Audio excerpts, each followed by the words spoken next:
I wanted to be them. I didn't want to be me. I wanted to replicate the things that they were doing. Oh, like he can do a scene like that? Well, let me do that scene. But when I did that scene, it would be...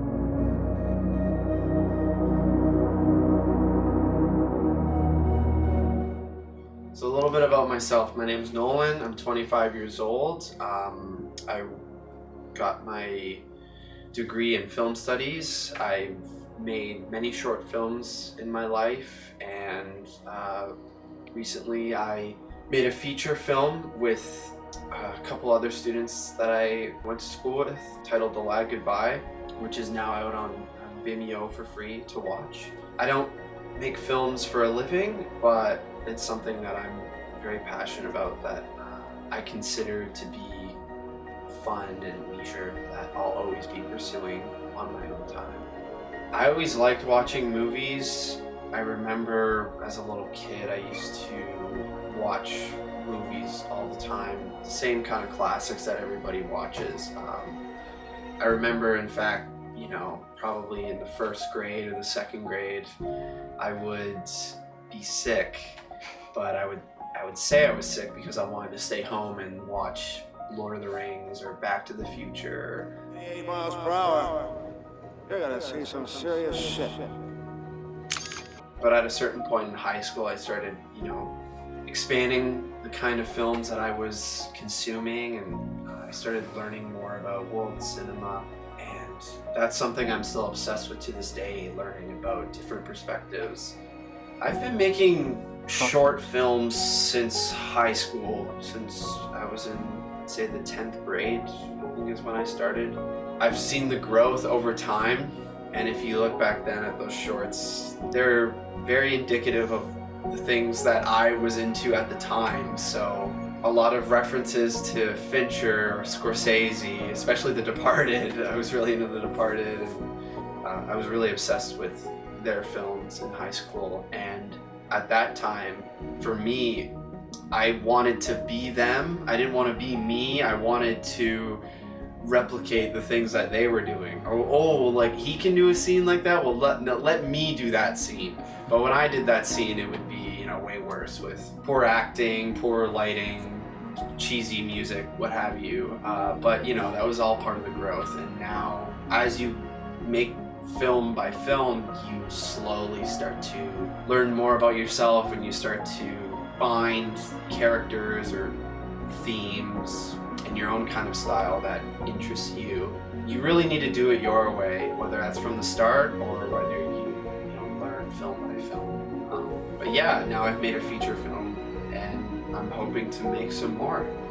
The Lad Goodbye is a stoner noir comedy about a young slacker who sets out on an odyssey to find his best friend on the hottest day of the year. The film is really our love for movies and all the different styles we love. I find that a lot of people our age that are into movies, and this is fine, they get into one style, or they're obsessed with Bergman or Fellini, which is great.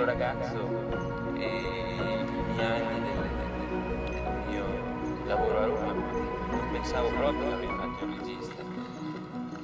Io mi sono avvicinato al cinema così come scrittore, cioè facevo il giornalista. We love everything, so we wanted to, reference Tony Scott or Rob Zombie. Our film is really a love letter to all those kinds of things that we love, all those genres, all those styles, specifically, noir films, stoner films. We're always fascinated by how filmmakers could use the noir film to make something a little bit weird, a little bit silly. Obviously, the title, The Lad Goodbye, is a reference to Robert Altman's film, The Long Goodbye, which we were obviously very inspired by. There are other very similar noirs, Under the Silver Lake and Paul Thomas Anderson's Inherent Vice. Big Lebowski as well. I'm slamming it tonight. You guys are dead in the water.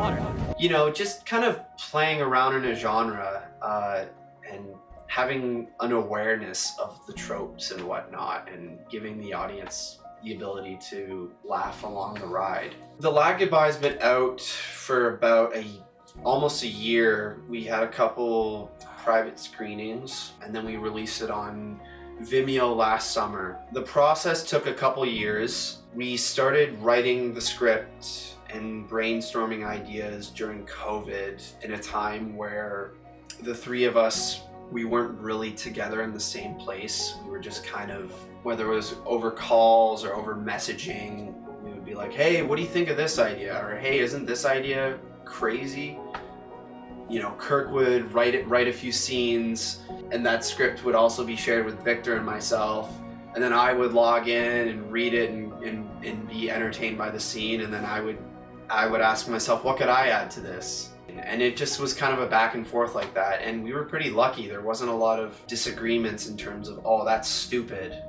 We were very supportive of each other's ideas, and we just had fun just mixing it all together. I should quickly mention that we did make a short film called Hi Lad before COVID started with the same characters. It was a short 10-minute comedy that The Lad Goodbye stems from that short film. So we already had a kind of base. So it made it a little bit easier to kind of write a script because we knew the characters so well.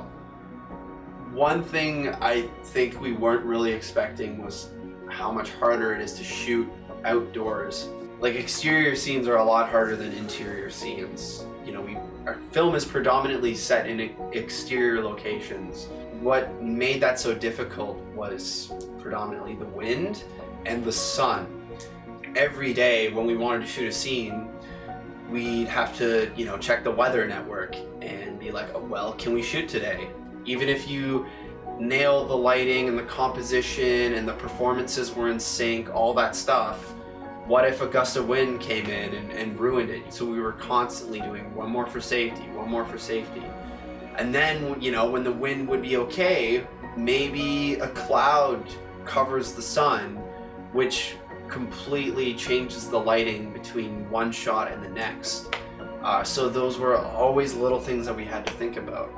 You know, we have a sequence in our movie that's kind of dedicated to Tony Scott, or a sequence that's dedicated to Terrence Malick, where now we're gonna shoot it like a Malick movie. We're gonna edit it like The Tree of Life or something, or we're gonna edit this and shoot this like Domino or Man on Fire, Deja Vu, where it's just shake the thing, just shake it and make things as crazy as possible.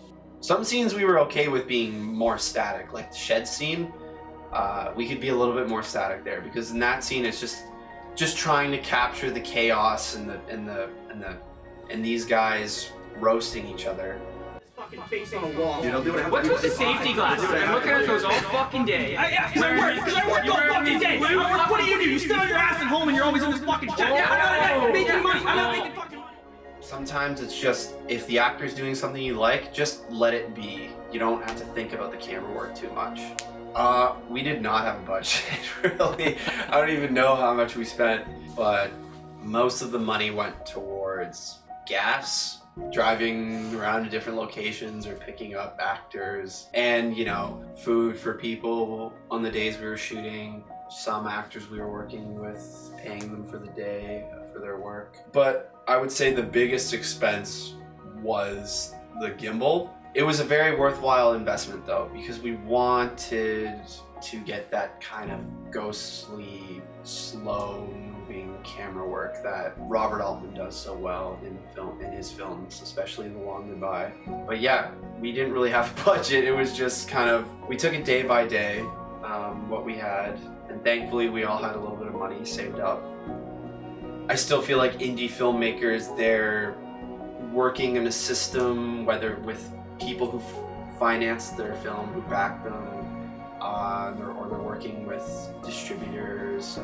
At least thus far, that's not how I've been approaching it. It's been very guerrilla style of just completely using your own resources. And I hope that we can kind of inspire others to take the same approach, because I don't think filmmaking has to be this thing that will empty your life savings. It doesn't have to be a $10 million film or $100,000. I'm a big fan of the coming of age genre and the slice of life hangout genre. I'm a bigger fan of the potential that that genre has. I think a lot of people seek out, you know, what people want out of life at that time. It's coming from too much of a mature perspective. Not to say that you need to be totally immature to make that kind of film, but you have to have the understanding. There's one film that came out very recently that I really liked called Shithouse. I would recommend that to a lot of people. Keeping it on the theme of The Lag Goodbye, I guess I have to recommend The Long Goodbye. I'd say Hi Mom, Brian De Palma's Hi Mom.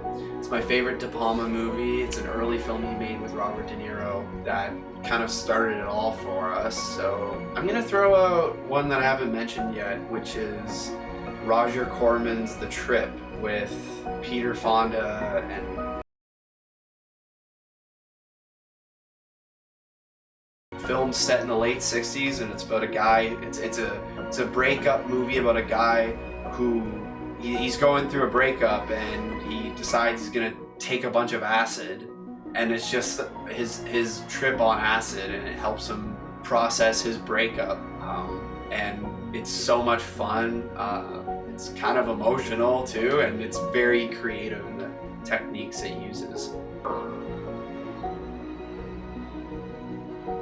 I didn't do anything.